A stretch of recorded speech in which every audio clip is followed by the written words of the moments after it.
ಪ್ರೀತಿಯ ವಿದ್ಯಾರ್ಥಿಗಳೇ, ಇವತ್ತಿನ ವಿಡಿಯೋ ತರಗತಿಗೆ ನಿಮ್ಗೆಲ್ಲರಿಗೂ ಸ್ವಾಗತವನ್ನು ಕೋರ್ತಾ, ಇವತ್ತಿನ ಈ ತರಗತಿಯಲ್ಲಿ ನಾವು 8ನೇ ತರಗತಿಯ ಸಮಾಜ ವಿಜ್ಞಾನ ವಿಷಯವಿದೆ. ಸಮಾಜ ವಿಜ್ಞಾನ ವಿಷಯದಲ್ಲಿರ್ತಕ್ಕಂತಹ ಭೂಗೋಳ ವಿಜ್ಞಾನ ವಿಭಾಗ ನಾವು ಬಹಳಷ್ಟು ಸಾರಿ ಕೇಳಿದ್ವಿ, ಬದುಕಿನ ಭಾಗವಾಗಿ ಭೂಗೋಳ ಶಾಸ್ತ್ರ ಅಂತ. ನಮ್ಮ ಬದುಕಲಿಕ್ಕೆ ಬೇಕಾಗಿರ್ತಕ್ಕಂತಹ ಎಲ್ಲ ರೀತಿಯ ಘಟಕಾಂಶಗಳೇನಿದ್ದಾವೆ ಇವೆಲ್ಲವೂ ಸಿಗ್ತಕ್ಕಂಥದ್ದು ನಮ್ಮ ಭೂಮಿ ಮತ್ತೆ ಆ ಭೂಮಿಯ ಮೇಲಿರ್ತಕ್ಕಂತಹ ಅಂಶಗಳು. ಹಾಗಾಗಿ ನಾವು ಭೂಮಿಯ ಬಗ್ಗೆ ಮತ್ತು ಭೂಮಿಯ ಇತರ ನಾವು ವಾಸ ಮಾಡ್ಲಿಕ್ಕೆ ಬೇಕಾಗಿರ್ತಕ್ಕಂತಹ ಎಲ್ಲ ಅಂಶಗಳನ್ನ ಹೊಂದಿರತಕ್ಕಂತಹ ಈ ಒಂದು ಗ್ರಹದ ಬಗ್ಗೆ ತಿಳಿದುಕೊಳ್ಳುವುದು ತುಂಬಾನೇ ಅತ್ಯವಶ್ಯಕವಾಗಿರ್ತಕ್ಕಂತಹ ಒಂದು ಸಂಗತಿ ಅಂತ ಹೇಳ್ಬೋದು. ಇಲ್ಲಿ ನಾವು ಈ ಭೂಗೋಳ ವಿಭಾಗದಲ್ಲಿರ್ತಕ್ಕಂತಹ ಮೊದಲ 2 ಘಟಕಗಳ ಬಗ್ಗೆ, ಅಧ್ಯಾಯಗಳ ಬಗ್ಗೆ ನಾವು ತಿಳ್ಕೊಂಡಿದ್ವಿ. ಮೊದಲನೇದು ಭೂಮಿ ನಮ್ಮ ಜೀವಂತ ಗ್ರಹ ಅಂತ ತಿಳ್ಕೊಂಡ್ವಿ. ಅದರಲ್ಲಿ ಅಕ್ಷಾಂಶಗಳು, ರೇಖಾಂಶಗಳು, ಹಾಗೇನೆ ಭೂಮಿಯ ಮೇಲೆ ಇರ್ತಕ್ಕಂತಹ ನಮಗೆ ಬೇಕಾಗಿರ್ತಕ್ಕಂಥ ಜೀವನ ಮಾಡ್ಲಿಕ್ಕೆ ಬೇಕಾಗಿರ್ತಕ್ಕಂತಹ ಅನೇಕ ರೀತಿಯ ಅಂಶಗಳು, ಯಾವ್ಯಾವ ಜೀವಿಗಳು ವಾಸ್ತವವಾಗಲಿಕ್ಕೆ ಯೋಗ್ಯವಾಗಿದೆ ಈ ಭೂಗ್ರಹ ಅನ್ನೋದನ್ನ ತಿಳ್ಕೊಳ್ತಾ ಬಂದ್ವಿ. ಇನ್ನ 2ನೇ ಅಧ್ಯಾಯದಲ್ಲಿ ನಾವೇನು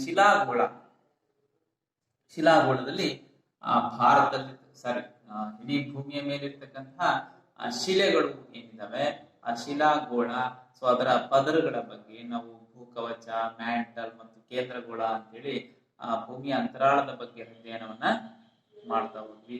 ಅದರಲ್ಲಿ ಶಿಥಿಲೀಕರಣ ಅಂಶಗಳ ಬಗ್ಗೆ ಬಂದು, ಶಿಲೆಗಳ ವಿಧಗಳು ಬಂದು, ಅದಾದ್ಮೇಲೆ ಇವು ಹೇಗೆ ಮಾರ್ಪಾಡನ್ನ ಹೊಂದ್ತಾ ನಮ್ಗೆ ಅನುಕೂಲಕರ ರೀತಿಯಲ್ಲಿ ರಚನೆ ಆಗ್ತಾ ಹೋಗುವುದು ಅನ್ನೋದನ್ನು ಸಹ ನಾವು ತಿಳ್ಕೊಳ್ತಾ ಹೋದ್ವಿ ಮಕ್ಕಳು. ಇವೆಲ್ಲ ಅಂಶವನ್ನು ತಿಳ್ಕೊಂಡ ನಂತರ ಮತ್ತೊಂದು ಪ್ರಮುಖವಾಗಿರ್ತಕ್ಕಂಥ ಅಧ್ಯಾಯದ ಬಗ್ಗೆ ನಾವು ತಿಳಿದುಕೊಳ್ಳಬೇಕಾಗಿರ್ತಕ್ಕಂಥದ್ದು ತುಂಬಾನೇ ಮುಖ್ಯವಾಗಿರ್ತಕ್ಕಂಥದ್ದು. ಯಾವ್ದಪ್ಪ ಅಧ್ಯಾಯ? ಅಧ್ಯಾಯ 3 ವಾಯುಗೋಳ. ನಿಮ್ಗೆಲ್ಲರಿಗೂ ಗೊತ್ತಿದೆ ಮಕ್ಕಳೇ, ನಾವೆಲ್ಲರೂ ಬದುಕಬೇಕು ಅಂತ ಹೇಳಿದ್ರೆ ವಾಯು ಅನ್ನೋದು ಬೇಕೇ ಬೇಕು, ಗಾಳಿ. ರೈಟ್? ಗಾಳಿ ಇಲ್ಲದೆ ಇದ್ರೆ ನಾವು ಏನಾದ್ರೂ ಜೀವಿಸ್ಲಿಕ್ಕೆ ಸಾಧ್ಯ ಇದೆಯಾ? ಯಾವುದೇ ಸಸ್ಯಗಳಾಗಿರ್ಬೋದು, ಪ್ರಾಣಿ ವರ್ಗ ಆಗಿರ್ಬೋದು, ಏನ್ ಜೀವ ಇರ್ತಕ್ಕಂಥ ವಸ್ತುಗಳು ಯಾವುವು ಸಹ ಜೀವನ ಮಾಡ್ಲಿಕ್ಕೆ ಸಾಧ್ಯತೆನೇ ಇರಲ್ಲ ಗಾಳಿ ಇಲ್ಲದೆ ಇದ್ರೆ. ಒಂದು 30 ಸೆಕೆಂಡ್ ನಾವು ಮೂಗು ಮುಚ್ಕೊಂಡ್ರು ನಮಗೆ ಬಹಳಷ್ಟು ಕಷ್ಟ ಆಗ್ತಕ್ಕಂತಹ ಸನ್ನಿವೇಶ ಎದುರಾಗುತ್ತೆ, ಹೌದಲ್ಲ? 1 ಸೆಕೆಂಡ್ ಸಹ ಬಹಳನೇ ಇಂಪಾರ್ಟೆಂಟ್ ಆಗಿರ್ತಕ್ಕಂತಹ ಒಂದು ವಾಯುಗೋಳದ ಅಂಶಗಳು ನಮ್ಮ ಜೀವನಕ್ಕೆ ಹತ್ತಿರವಾಗಿರ್ತಕ್ಕಂಥದ್ದನ್ನ ನಾವು ಕಾಣ್ತೀವಿ. ರೈಟ್ ಮಕ್ಕಳೇ, ನೀವು ಕೆಲವೊಂದು ಸನ್ನಿವೇಶಗಳನ್ನ ಗಮನಿಸಿರ್ಬೋದು. ಒಂದು ದೀಪವನ್ನ ಉರಿಸ್ತೀವಿ ನಾವು. ಇದರಿಂದ ನಿಮ್ಮ ವಿಜ್ಞಾನ ವಿಷಯದಲ್ಲಿ ಪ್ರಯೋಗವನ್ನು ಸಹ ಮಾಡಲೇಬೇಕಾಗುತ್ತೆ. ಆಕ್ಸಿಜನ್ ಏನಿದೆ, ಆಮ್ಲಜನಕ ನೆರವಿಲ್ಲದೆ ಯಾವುದೇ ಒಂದು ದೀಪ ಅಂದ್ರೆ ದಹನ ಕ್ರಿಯೆ ನಡೆಯೋದಿಲ್ಲ. ಅದಕ್ಕೆ ಪ್ರಯೋಗವನ್ನು ಸಹ ನೀವು ಮಾಡಿದಿರಿ, ಸಾಧ್ಯವಾದಷ್ಟು ನೀವು ಪ್ರಯತ್ನವನ್ನ ಪಟ್ಟಿದ್ದೀರಿ, ಹೌದಲ್ಲ ಮಕ್ಕಳೇ? ಏನ್ ಪ್ರಯೋಗ ಮಾಡಿದ್ವಿ? ದೀಪವನ್ನ ಒಂದು ದೀಪ ಇಟ್ಬಿಟ್ಟು ಅದನ್ನು ಹಚ್ಚಿಬಿಟ್ಟು ಅದು ಉರಿತಿರುವಾಗ ಒಂದು ಗಾಜಿನ ಸೀಸವನ್ನ ಓಪನ್ ಮಾಡಿ, ಮೇಲಿನ ಭಾಗವನ್ನು ಓಪನ್ ಮಾಡಿ ಇಟ್ಟಾಗ ಅದು ಉರಿತಾನೆ ಇರುತ್ತೆ. ರೈಟ್? ಅದಾದ ನಂತರ ಆ ಮೇಲೆ ಏನು ಮುಚ್ಚಿರೋದನ್ನ ತೆಗೆದಾಗ ಉರಿತಾ ಇರುತ್ತೆ, ಅದನ್ನ ಮುಚ್ಚಿಬಿಟ್ರೆ ಏನಾಗುತ್ತೆ, ಕೆಲವೇ ಸೆಕೆಂಡ್ಗಳಲ್ಲಿ ಅದು ದೀಪ ನಂದಿ ಹೋಗುತ್ತೆ. ಯಾಕೆ ಅಂತ ಹೇಳಿದ್ರೆ ಅಲ್ಲಿರ್ತಕ್ಕಂಥ ಆಮ್ಲಜನಕದ ಪ್ರಮಾಣ ಇರುವಷ್ಟು ತಾಸು ಅದು ಉರಿಯುತ್ತೆ, ಇರುವಷ್ಟು ಸಮಯದವರೆಗೂ ಅದು ಉರಿಯುತ್ತೆ. ಯಾವಾಗ ಆಮ್ಲಜನಕ ಖಾಲಿ ಆಗುತ್ತೆ ಆಗ ಅದು ಅಳಿಸಿ ಅಂದ್ರೆ ನಂದಿ ಹೋಗುತ್ತೆ. ಹಾಗೆ ನಾವು ನಮ್ಮ ದೇಹಕ್ಕೆ ಯಾವಾಗ ಆಮ್ಲಜನಕದ ಪ್ರಮಾಣ ಹೆಚ್ಚು ರವಾನೆ ಆಗ್ತಾ ಇರುತ್ತೆ, ಅವಾಗ ನಾವು ಸಹ ಜೀವಂತವಾಗಿರ್ತೀವಿ. ಯಾವಾಗ ನಮ್ಮಲ್ಲಿ ಆಕ್ಸಿಜನ್ ಪ್ರಮಾಣ ಕಡಿಮೆ ಆಗುತ್ತೆ ಅಂತ ಗೊತ್ತಾಗುತ್ತಲ್ಲ, ಆಗ ನಮ್ಗೆ ಉಸಿರಾಟದ ತೊಂದರೆ ಅನ್ನೋದು ಉಂಟಾಗುತ್ತೆ. ಹಾಸ್ಪಿಟಲ್ ಹೋಗ್ತೀವಿ, ಅಲ್ಲಿ ನಿಮ್ಗೆ ವೆಂಟಿಲೇಟರ್ ಹಾಕ್ತಾರೆ, ಆಕ್ಸಿಜನ್ ಹಾಕ್ತಾರೆ. ಗೊತ್ತಿದೆ ಆಕ್ಸಿಜನ್ ಎಷ್ಟು ದೇಹಕ್ಕೆ ಇಂಪಾರ್ಟೆಂಟ್. ಸುಮಾರು 24 ಗಂಟೆಗೆ ಸಾವಿರಾರು ರೂಪಾಯಿಗಳನ್ನ ಆಕ್ಸಿಜನ್ ಹಾಕ್ಲಿಕ್ಕೆ ತಗೊಳ್ತಾರೆ ನೋಡಿ. ಅಂತ ಫ್ರೀ ಆಗಿರ್ತಕ್ಕಂಥ ಆಕ್ಸಿಜನ್ ಪ್ರತಿ ಸೆಕೆಂಡ್ ನಾವು ಅದನ್ನು ಸೇವಿಸ್ತಾನೆ ಇರ್ತೀವಿ. ಅಂದ್ರೆ ಇಡೀ ಪ್ರಕೃತಿ ನಮ್ಮ ಜೀವಕ್ಕೆ ಬೇಕಾಗಿರ್ತಕ್ಕಂಥ ಎಷ್ಟು ಪ್ರಮಾಣದ ಆಕ್ಸಿಜನ್ ಅನ್ನ ನಮಗೆ ನೀಡ್ತಾ ಇದೆ.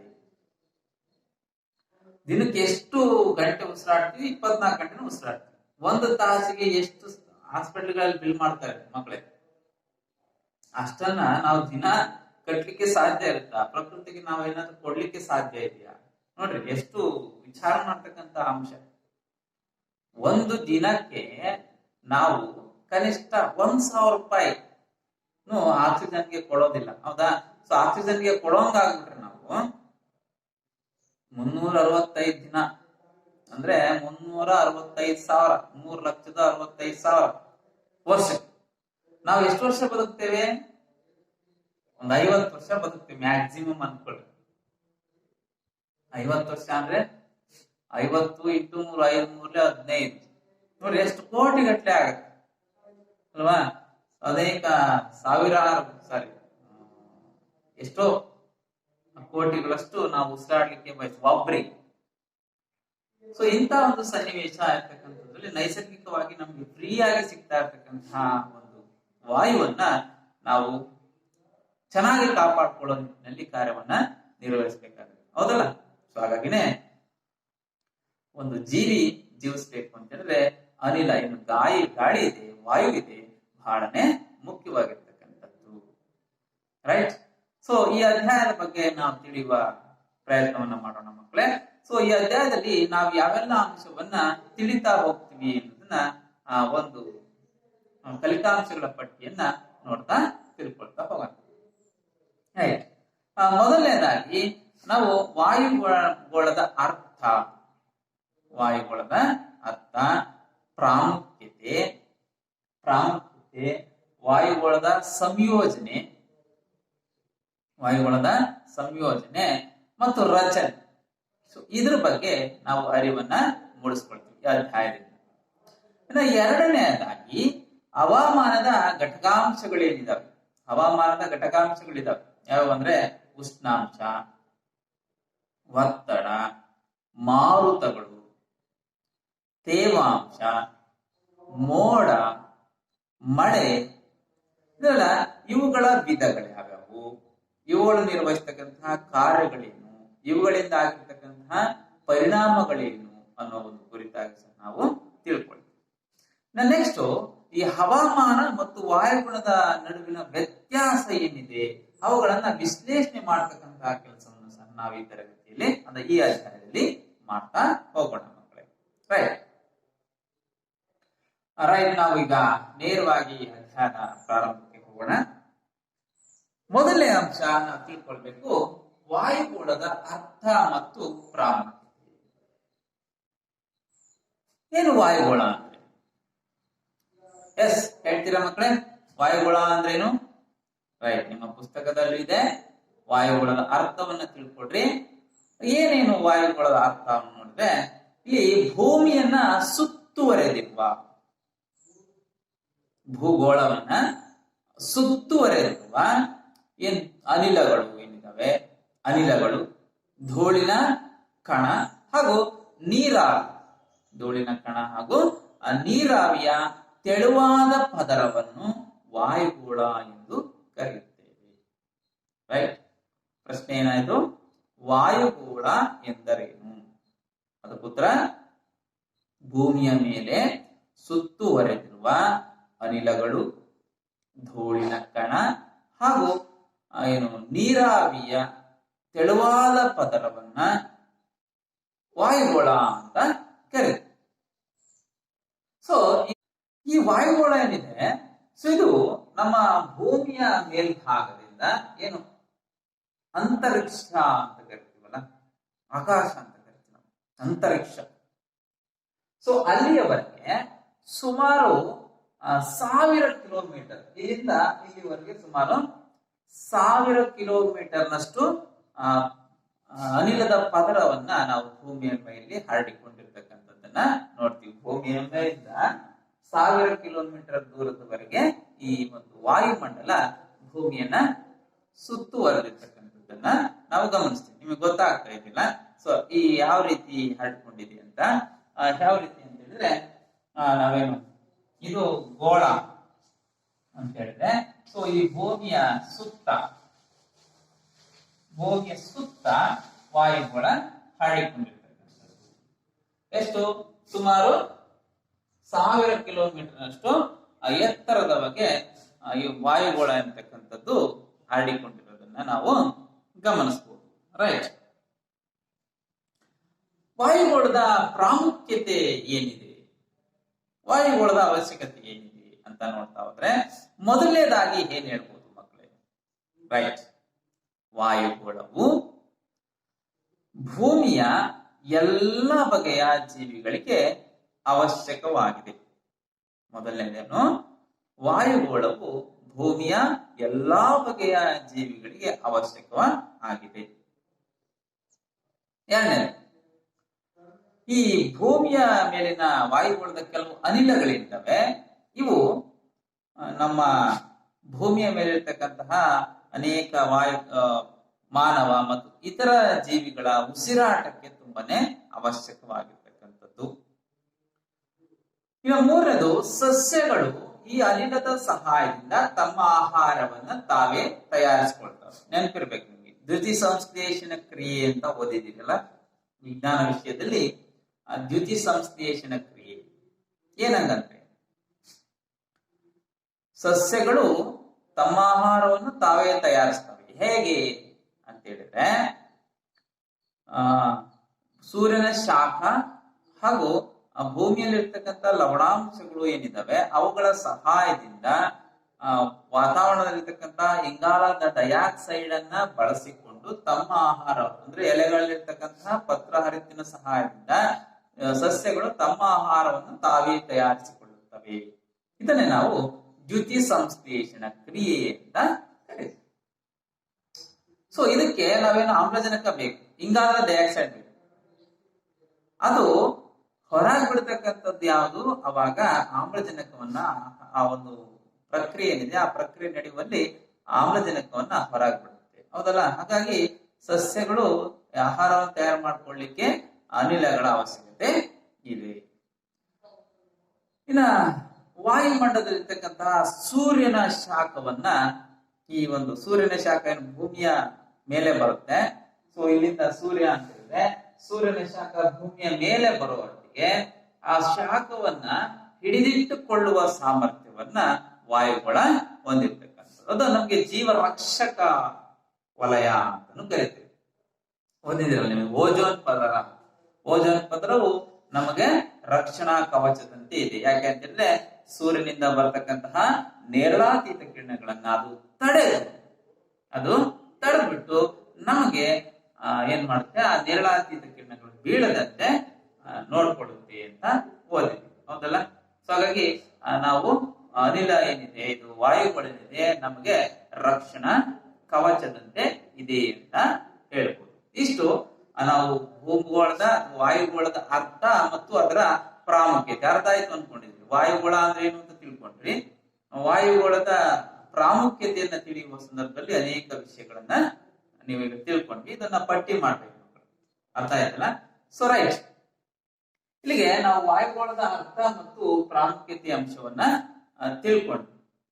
ನೆಕ್ಸ್ಟ್ ನಾವಿನ್ನು ವಾಯುಗೋಳದ ಸಂಯೋಜನೆಯ ವಿಚಾರಕ್ಕೆ ಬಂದ್ರೆ, ವಾಯುಗೋಳದ ಸಂಯೋಜನೆ ಯಾವ್ಯಾವ ಅಂಶಗಳನ್ನ ವಾಯುಗೋಳ ಹೊಂದಿದೆ ಅನ್ನೋದನ್ನ ನಾವು ನೋಡ್ತಾ ಹೋದ್ರೆ ಗೊತ್ತಾಗುತ್ತೆ. ಇಲ್ಲಿ ವಾಯುಗೋಳವು ವಿವಿಧ ಬಗೆಯ ಅನಿಲಗಳನ್ನ ಹೊಂದಿರತಕ್ಕಂಥದ್ದು. ಅದರಲ್ಲಿ ಏನು ಅನಿಲಗಳನ್ನ ಹೊಂದಿದೆ, ಧೂಳಿನ ಕಣಗಳನ್ನ ಹೊಂದಿರತಕ್ಕಂಥದ್ದು ಮತ್ತು ನೀರಾವಿ, ಇವೆಲ್ಲವುಗಳ ಮಿಶ್ರಣ ಆಗಿರ್ತಕ್ಕಂಥದ್ದು ಯಾವುದು? ವಾಯುಗೋಳ ಏನು ಅನೇಕ ಅನಿಲಗಳನ್ನ, ಧೂಳಿನ ಕಣಗಳನ್ನ ಮತ್ತು ನೀರಾವಿ ಇವೆಲ್ಲವುಗಳ ಮಿಶ್ರಣ ಆಗಿರ್ತಕ್ಕಂಥದ್ದು. ನಾವು ಈ ವಾಯುಗೋಳದ ಅನಿಲಗಳಿಗೆ ವಿಚಾರಕ್ಕೆ ಬಂದ್ರೆ, ಯಾವ್ಯಾವ ಅನಿಲಗಳು ಇದಾವೆ, ಎಷ್ಟು ಪರ್ಸೆಂಟೇಜ್ ಇದೆ ಅನ್ನೋದನ್ನ, ಅದರ ಸಂಯೋಜನೆಯನ್ನ ನೋಡ್ತಾ ಹೋದ್ರೆ ತಿಳಿಯುತ್ತೆ. ಮೊದಲನೇದು ಇದರಲ್ಲಿ ಇರ್ತಕ್ಕಂಥ ವಾಯುಗೋಳದಲ್ಲಿ ಇರ್ತಕ್ಕಂತಹ ಪ್ರಮುಖ ಅನಿಲಗಳು ಯಾವ್ಯಾವು? ಮೊದಲನೇದು ಸಾರಜನಕ. ಅತ್ಯಂತ ಹೆಚ್ಚು ಇರ್ತಕ್ಕಂಥ ವಾಯುಗೋಳದ ಅತ್ಯಂತ ಹೆಚ್ಚಿನ ಪ್ರಮಾಣದಲ್ಲಿ ಇರ್ತಕ್ಕಂತಹ ಅನಿಲ ಯಾವ್ದಪ್ಪ ಅಂದ್ರೆ ಸಾರಜನಕ. ಇದು ಸುಮಾರು 78.08% ನಷ್ಟು ನಮ್ಮ ವಾಯುಮಂಡಲದಲ್ಲಿ ಹರಡಿಕೊಂಡಿರ್ತಕ್ಕಂಥದ್ದು. ಇನ್ನ ಆಮ್ಲಜನಕ ಏನಿದೆ, ಇದು 20.94% ನಷ್ಟು ಹರಡಿರ್ತಕ್ಕಂಥದ್ದು ಇದೆ. ಆರ್ಗಾನ್ ಇರ್ತಕ್ಕಂತಹ ಒಂದು ಅನಿಲ 0.9393% ನಷ್ಟು ಇರ್ತಕ್ಕಂಥದ್ದು. ಇಂಗಾಲದ ಡೈಆಕ್ಸೈಡ್, ಇಂಗಾಲದ ಅಥವಾ ಕಾರ್ಬನ್ ಡೈಆಕ್ಸೈಡ್ ಅಂತ ಕರಿತೀವಲ್ಲ, ಇದು 0.03% ಇರ್ತಕ್ಕಂಥದ್ದು. ಇನ್ನು ಓಝೋನ್, ನಮ್ಮ ಜೀವರಕ್ಷಕ ಅಂತ ಹೇಳ್ತೀವಲ್ಲ ಅನಿಲ, ಆ ಜೀವರಕ್ಷಣಾ ಅನಿಲ ಯಾವ್ದಪ್ಪ ಅಂದ್ರೆ ಓಝೋನ್. ಇದು 0.00005% ನಷ್ಟು ನಮ್ಮ ವಾಯುಮಂಡಲದಲ್ಲಿ ಇರ್ತಕ್ಕಂತಹ ಪ್ರಮುಖವಾಗಿರ್ತಕ್ಕಂತಹ ಅನಿಲಗಳು ಅಂತ ಹೇಳ್ಬೋದು. ಇಲ್ಲಿ ಇವೆಲ್ಲ ಅಂಶಗಳನ್ನ ನಾವು ಗಣನೆಗೆ ತೆಗೆದುಕೊಂಡಾಗ ಈ ವಾಯುಮಂಡಲ ಪ್ರಮುಖವಾಗಿ ಧೂಳಿನ ಕಣಗಳು ಅಂತ ಏನಿದಾವೆ, ಈ ಧೂಳಿನ ಕಣಗಳನ್ನು ಸಹ ಒಳಗೊಂಡಿದ್ದು ನೀರಿನ ಕಣಗಳ ನಿರ್ಮಾಣಕ್ಕೆ ಇವು ಸಹಾಯವನ್ನ ಮಾಡುತ್ತೆ. ನೀರಿನ ಕಣಗಳ ಸಂಗ್ರಹಕ್ಕೆ ಸಹಾಯವನ್ನ ಮಾಡುತ್ತೆ. ಈ ನೀರಾವಿ ಏನಿದೆ, ವಾಯುಗೋಳದಲ್ಲಿರ್ತಕ್ಕಂತಹ ಅಥವಾ ವಾಯುಮಂಡಲದಲ್ಲಿರ್ತಕ್ಕಂತಹ ನೀರಾವಿ ಏನಿದೆ, ಸೊ ಈ ನೀರಾವಿ ಅಂದ್ರೆ ಗೊತ್ತು, ನೀರು ಆವಿಯಾಗುವ ಸಂದರ್ಭದಲ್ಲಿ ನಿರ್ಮಾಣ ಆಗ್ತಕ್ಕಂಥದ್ದು. ನೀರಾವಿ ಮೇಲೋಗ್ಬಿಟ್ಟು ಏನಾಗುತ್ತೆ, ಮೋಡಗಳಾಗುತ್ತವೆ. ರೈಟ್, ಮೋಡಗಳ ನಿರ್ಮಾಣ ಆಗುತ್ತೆ. ಸೊ ಈ ಒಂದು ಮೋಡಗಳ ನಿರ್ಮಾಣ ಆಗಿ ವೃಷ್ಟಿಗೆ ಕಾರಣ ಆಗೋದಲ್ಲದೆ ವಾಯುಗೋಳದ ಶಾಖ ಮತ್ತು ಆ ಶಕ್ತಿಯನ್ನ ಹಿಡಿದಿರಿಸಿಕೊಂಡು ಒಂದು ಸ್ಥಳದ ಹವಾಮಾನ ಪರಿಸ್ಥಿತಿಯ ಮೇಲೆ ಪ್ರಭಾವವನ್ನ ಬೀರುತ್ತೆ. ಹೌದಲ್ಲ? ನೀರಾವಿ ಹೆಚ್ಚಾದಂತೆಲ್ಲ ಉಷ್ಣಾಂಶದಲ್ಲಿ ವೇರಿಯೇಷನ್ ಅನ್ನೋದು ಆಗ್ತಾನೆ ಇರುತ್ತೆ. ರೈಟ್.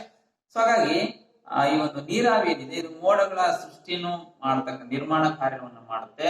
ಸೊ ಅದನ್ನೇ ಒಂದು ಪ್ರದೇಶದಲ್ಲಿ ಇರ್ತಕ್ಕಂತಹ ಹವಾಮಾನದ ಪರಿಸ್ಥಿತಿ ಏನಿದೆ, ಸೊ ಇವುಗಳನ್ನ ಬದಲಾವಣೆಯನ್ನು ಮಾಡುವ ಸಾಮರ್ಥ್ಯವನ್ನು ಸಹ ನೀರಾವಿಯನ್ನ ಒಳಗೊಂಡಿರ್ತಕ್ಕಂಥದ್ದು. ರೈಟ್, ಅರ್ಥ ಆಯ್ತಲ್ಲ ಮಕ್ಕಳೇ? ಸೊ ಇಷ್ಟು ವಾಯುಗೋಳದ ಸಂಯೋಜನೆ, ವಾಯುಗೋಳದ ಸಂಯೋಜನೆ ಅಂತ ಹೇಳ್ಬೋದು.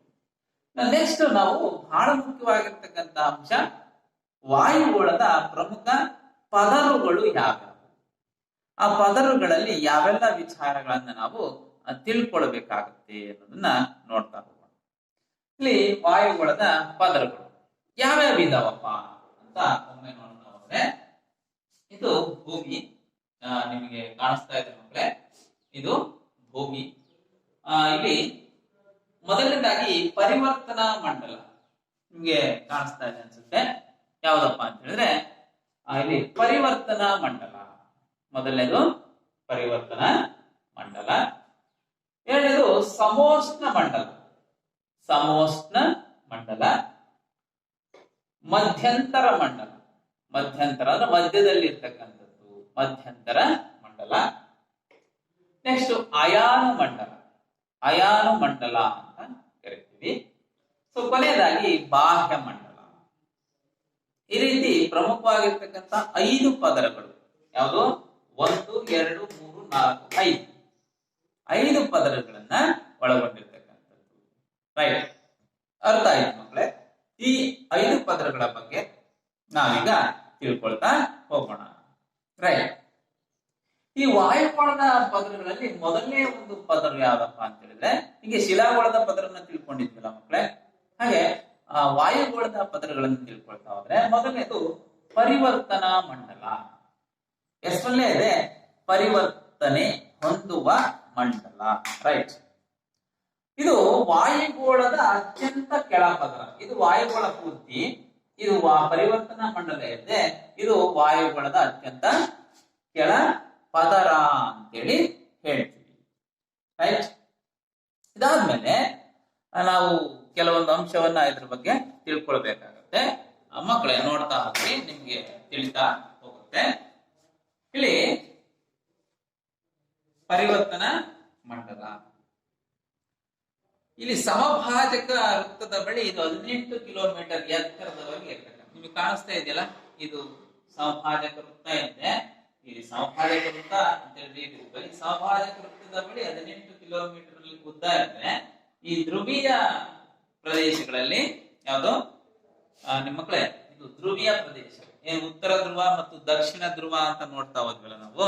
ಸೊ ಆ ಧ್ರುವೀಯ ಪ್ರದೇಶದ ಕಡೆಗೆ 8 ಕಿಲೋಮೀಟರ್ ನಷ್ಟು ಹರಡಿಕೊಂಡು ಎತ್ತರವಾಗಿ ಇರ್ತಕ್ಕಂಥದ್ದನ್ನ ನಾವು ಗಮನಿಸ್ತೀವಿ. ಇಲ್ಲಿ ಏನು ಸಮಭಾಜಕ ವೃತ್ತದ ಬಳಿ ಉಷ್ಣ ಏನು 18 ಕಿಲೋಮೀಟರ್ ಇದ್ರೆ,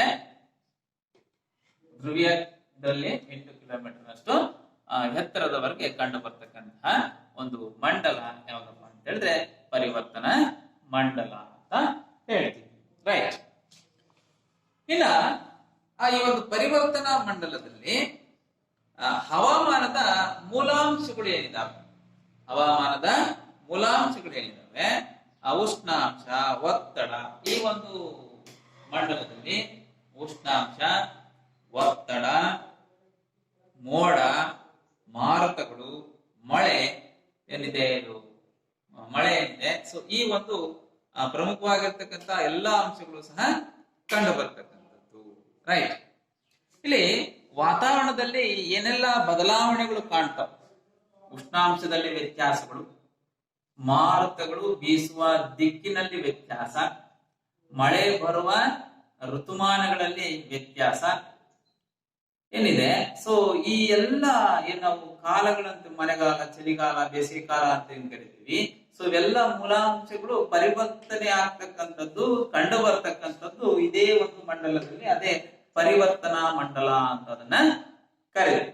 ಸೊ ಹಾಗಾಗಿ ಆ ಎಲ್ಲ ರೀತಿ ನೋಡ್ರಿ, ಇಲ್ಲಿ ಮೋಡಗಳಾಗ್ತಕ್ಕಂಥದ್ದು, ಮೋಡಗಳು ಈ ಒಂದು ಮಂಡಲದಲ್ಲಿಯೇ ಕಂಡು ಬರ್ತಕ್ಕಂಥದ್ದು. ನೋಡ್ರಿ ಮಕ್ಕಳೇ, ನಿಮಗೆ ಈ ಒಂದು ಸಂಶಯ ಹುಟ್ಟಬಹುದು. ಸೊ ಹಾಗಾದ್ರೆ ಇಲ್ಲೆಲ್ಲ ಮೋಡಗಳಿಲ್ವಾ, ಇಲ್ಲೆಲ್ಲ ಮೋಡಗಳು ಇಲ್ವಾ? ಹೌದಲ್ಲ?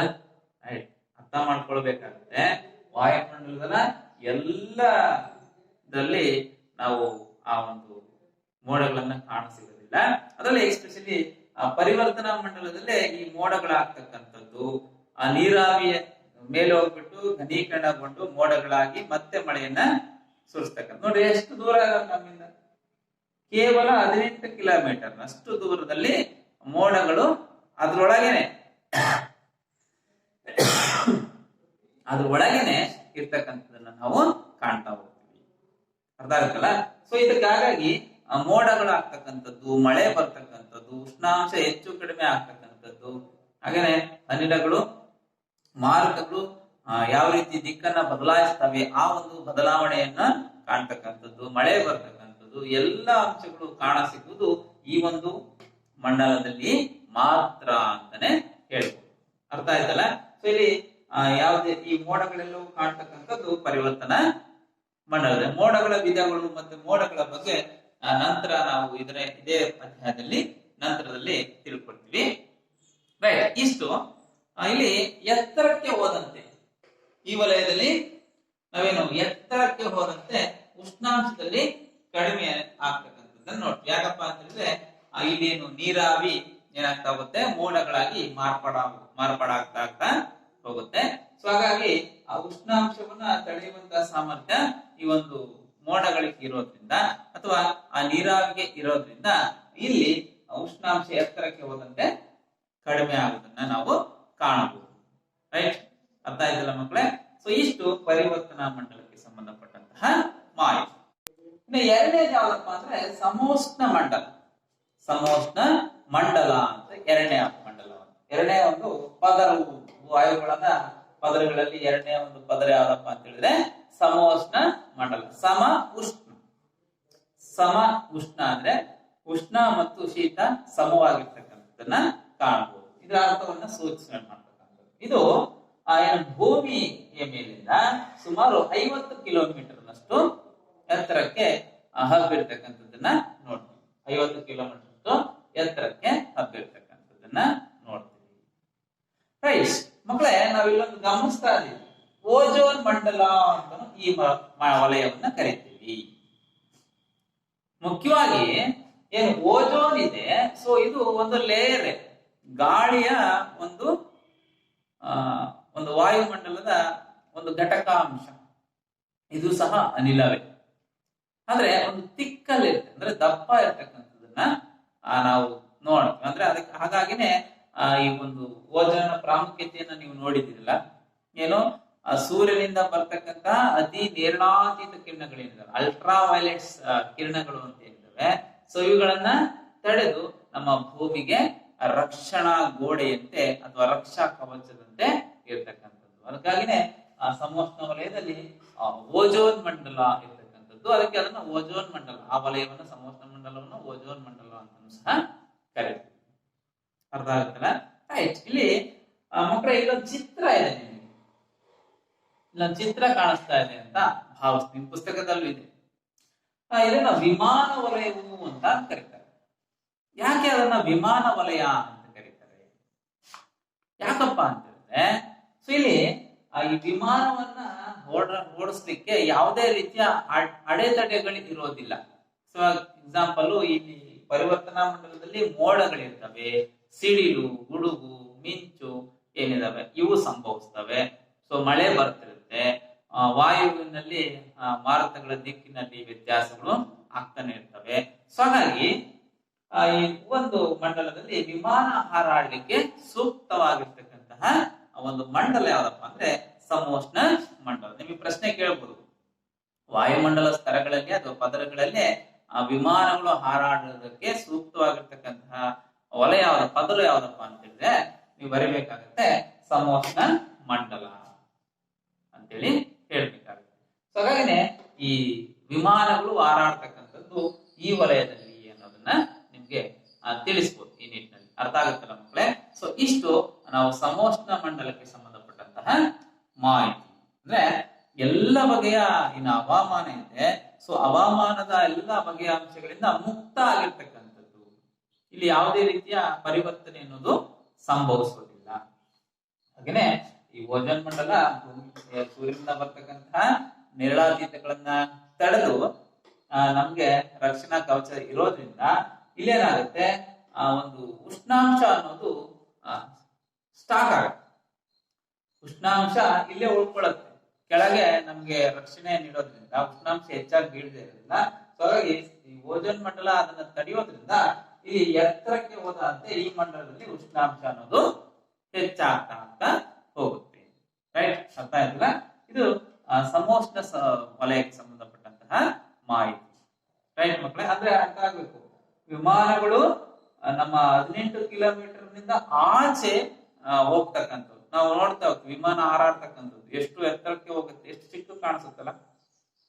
ಯಾಕೆ ಅಂತ ಹೇಳಿದ್ರೆ, ಸೊ ಅಲ್ಲಿ ನಮ್ಗೆ ಯಾವುದೇ ರೀತಿಯ ಅಡೆತಡೆಗಳು ಕಂಡು ಬರೋದಿಲ್ಲ. ಅಂದ್ರೆ ಮುಕ್ತ ಆಗಿರ್ತಕ್ಕಂಥ ಹವಾಮಾನದ ಘಟಕಾಂಶಗಳಿಂದ ಮುಕ್ತ ಆಗಿರ್ತಕ್ಕಂತಹ ವಲಯ. ಅರ್ಥ ಆಯ್ತಲ್ಲ? ಇಲ್ಲಿ ಎತ್ತರಕ್ಕೆ ಹೋದಂತೆ ಉಷ್ಣಾಂಶವು ಹೆಚ್ಚಾಗ್ತಾ ಹೋಗುತ್ತೆ. ಇನ್ನು ನೆಕ್ಸ್ಟ್ ನಾವು ಅದನ್ನ ನೋಡಿ, ಇಲ್ಲಿ ಪರಿವರ್ತನಾ ಮಂಡಲ ಇದೆ, ಇಲ್ಲಿ ಮಧ್ಯಂತರ ಮಂಡಲ ಇದೆ. ಇದರ ನಡುವೆ ಬರ್ತಕ್ಕಂಥದ್ದೇ ಸಮೋಷ್ಣ ಮಂಡಲ. ರೈಟ್? ಇದು ಸಮೋಷ್ಣ ಮಂಡಲಕ್ಕೆ ಸಂಬಂಧಪಟ್ಟಂತಹ ಮಾಹಿತಿ. ನೆಕ್ಸ್ಟ್ ಮಧ್ಯಂತರ ಮಂಡಲ. ಮಧ್ಯಂತರ ಮಂಡಲ ಅಂದ್ರೆ ಇಲ್ಲಿ ಮಧ್ಯ ಇರ್ತಕ್ಕಂಥದ್ದು. ಈ ಕಡೆ ಅಯಾನ ಮಂಡಲ, ಬಾಹ್ಯ ಮಂಡಲ, ಈ ಕಡೆಗೆ ಸಮೋಷ್ಣ ಮಂಡಲ ಮತ್ತು ಪರಿವರ್ತನಾ ಮಂಡಲ. ಮಧ್ಯದಲ್ಲಿ ಇರ್ತಕ್ಕಂಥದ್ದೇ ನಮ್ಗೆ ಏನಂತೀವಿ, ಮಧ್ಯಂತರ ಮಂಡಲ ಅಂತ ಕರಿತೀವಿ.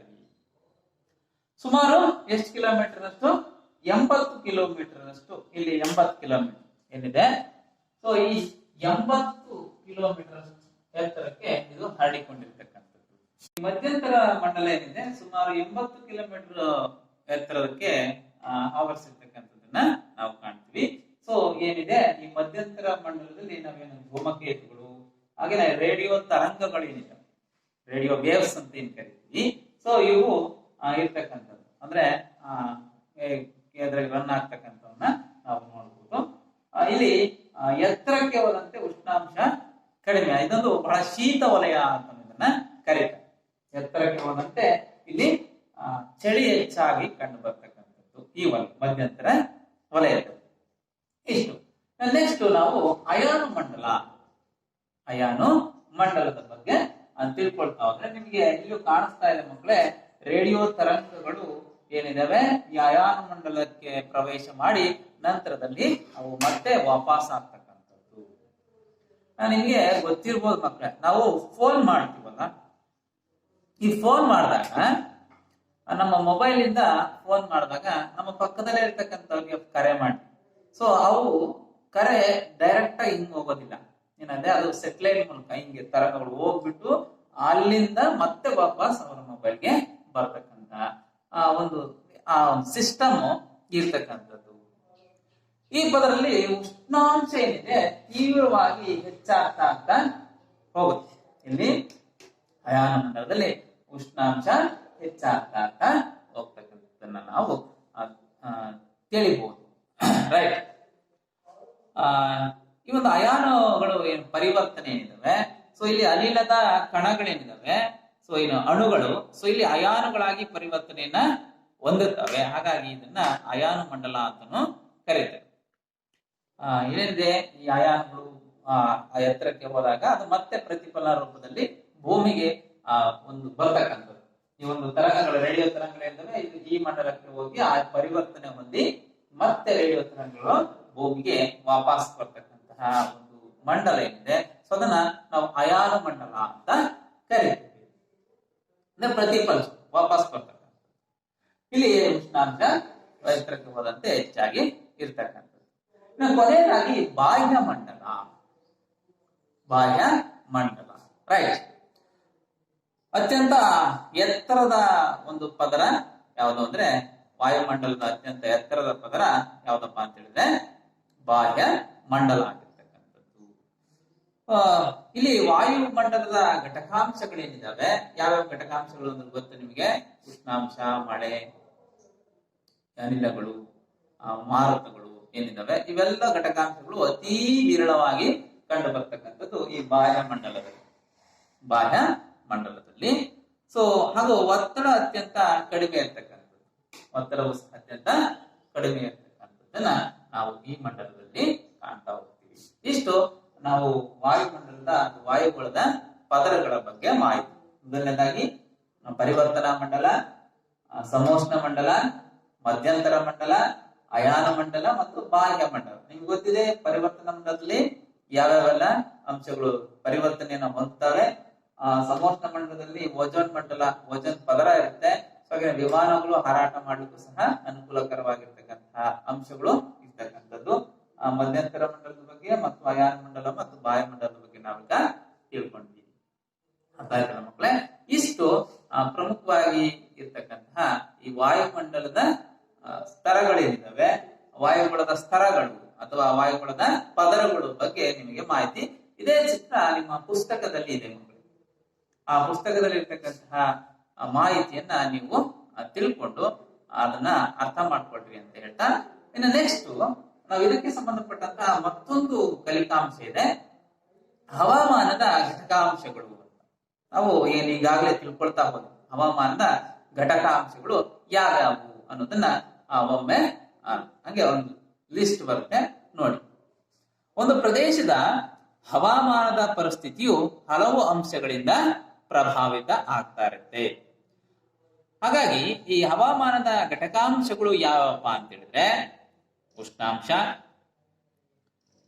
ಒತ್ತಡ, ಮಾರುತಗಳು, ತೇವಾಂಶ, ಮೋಡ, ಮಳೆ ಇತ್ಯಾದಿ. ಈ ಎಲ್ಲ ಅಂಶಗಳನ್ನು ಸಹ ಹವಾಮಾನದ ಘಟಕಾಂಶಗಳು ಅಂತ ಕರೀತೀವಿ. ಅರ್ಥ ಆಯ್ತಲ್ಲ ಮಕ್ಕಳೇ? ಸೊ ಇಷ್ಟು ಈ ಒಂದು ವಾಯುಗುಣದ ಪದರಿಗೆ ಸಂಬಂಧಪಟ್ಟಂತೆ ಹವಾಮಾನದ ಘಟಕಾಂಶಗಳಿಗೆ ಸಂಬಂಧಪಟ್ಟಂತೆ. ಅಂದ್ರೆ ಫಸ್ಟ್ ವಾಯುಗುಣದ ಅರ್ಥ ಮತ್ತು ಪ್ರಾಮುಖ್ಯತೆಯನ್ನು ತಿಳ್ಕೊಂಡ್ವಿ, ವಾಯುಗುಣದ ಸಂಯೋಜನೆಯ ಬಗ್ಗೆ ತಿಳ್ಕೊಂಡ್ವಿ, ವಾಯುಗುಣದ ಪದರಗಳ ಸಂಬಂಧಪಟ್ಟಂತಹ ಮಾಹಿತಿಯನ್ನು ತಿಳ್ಕೊಂಡ್ವಿ, ಮತ್ತೆ ಹವಾಮಾನದ ಘಟಕಾಂಶಗಳು ಯಾವ್ಯಾವು ಅನ್ನೋದನ್ನ ಸಹ ನಾವು ತಿಳ್ಕೊಳ್ಳುವ ಪ್ರಯತ್ನವನ್ನ ಮಾಡಿದ್ದೀವಿ. ರೈಟ್. ಇನ್ನ ನಂತರದಲ್ಲಿ ನಾವು ಈ ವಾಯುಗುಣದ ಉಷ್ಣಾಂಶದ ಬಗ್ಗೆ ತಿಳಿದುಕೊಳ್ಳುವ ಪ್ರಯತ್ನವನ್ನ ಮಾಡಬೇಕು. ಸೊ ವಾಯುಗುಣದ ಉಷ್ಣಾಂಶ ಏನಪ್ಪಾ ಅಂತ ಹೇಳಿದ್ರೆ ಆ ಎಲ್ಲ ಅಂಶಗಳಿಗೆ ನಾವು ಅದರಲ್ಲಿ ವಿಭಾಗವನ್ನು ಮಾಡ್ತೀವಿ. ಭೂಮಿಯನ್ನ ವಿವಿಧ ವಲಯಗಳನ್ನಾಗಿ ವಿಭಾಗ ಮಾಡ್ತೀವಿ. ಸೊ ಆ ವಿವಿಧ ವಲಯಗಳು ಯಾವ್ಯಾವು, ಯಾವೆಲ್ಲ ಅಂಶಗಳನ್ನ ಅವು ಹೊಂದಿರ್ತವೆ ಅನ್ನೋ ಅಂಶವನ್ನ ಕುರಿತು ನಾವು ಮುಂದಿನ ತರಗತಿಯಲ್ಲಿ ತಿಳಿಯುವ ಪ್ರಯತ್ನವನ್ನ ಮಾಡೋಣ ಅಂತ ಹೇಳ್ತಾ, ಇವತ್ತಿನ ಈ ತರಗತಿಗೆ ಸಂಬಂಧಪಟ್ಟಂತಹ ಒಂದು ವರ್ಕ್ ಇದೆ, ಮಕ್ಕಳು ಗೃಹಪಾಠ ಇದೆ. ಸೊ ಅದನ್ನ ಬರ್ಕೊಳ್ಳಿ. ಮೊದಲನೇ ಪ್ರಶ್ನೆ, ವಾಯುಗೋಳ ಎಂದರೇನು? ವಾಯುಗೋಳ ಎಂದರೇನು?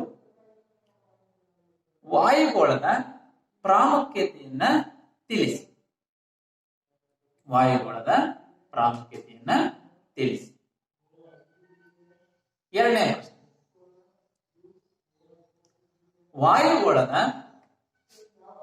ವಾಯುಗೋಳದ ಪ್ರಮುಖ ಪದರುಗಳು ಯಾವುವು?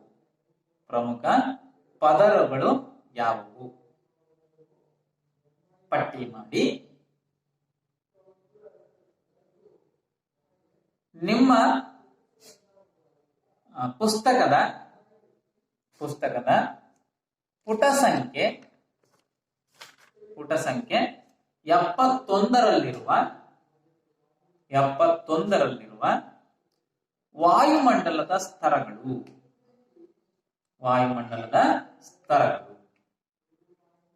ಆ ಒಂದು ಚಿತ್ರ ಇದೆ, ಆ ಚಿತ್ರ, ಆ ವಾಯುಮಂಡಲ ಸ್ತರಗಳು, ಆ ಚಿತ್ರ ಬರೆದು ಪದರಗಳನ್ನ ಗುರುತಿಸಿ